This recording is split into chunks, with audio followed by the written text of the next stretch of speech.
यूं तो किसानों पे सभी जमातें सियासत करती आई हैं और किसानों के दुख दर्द को कोई नहीं देख रहा है।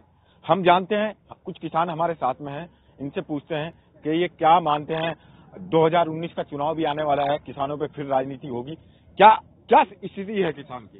किसान बहुत परेशान है किसान। ना तो पर्ची है, गन्ना नहीं समय पर जा रहा, ना गेहूं की बिजाई हो रही।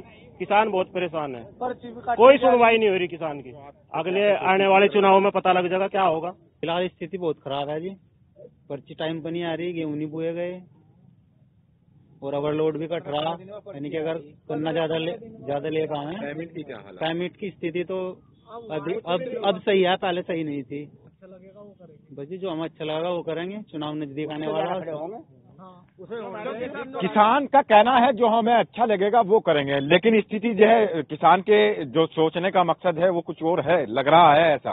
क्योंकि अब हम किसानों से पूछते हैं, किसान हमारे साथ और भी हैं। समस्या जी वो है, पर्ची नहीं टाइम पर आ रही, गेहूं नहीं बुए अब तक, और क्या नाम पेमेंट पिछले साल का अब दिया, जब मिल चल गया कुछ नहीं। किसान की कहीं सुनवाई नहीं है, सब बिल्कुल यही हो रहा। और ऊपर से पर्ची काटी जा रही, 15-15 दिन में एक पर्ची आ रही। बस जी, चुनाव में तो जो हमारा साथ देगा किसानों का, हम उसके साथ हैं। कर्जा पर्जे की बात छाई, उसमें कुछ नहीं हुआ। कर्जे में क्या हुआ? किसान की कोई नहीं सुनना है और किसान जो है बेहाल है।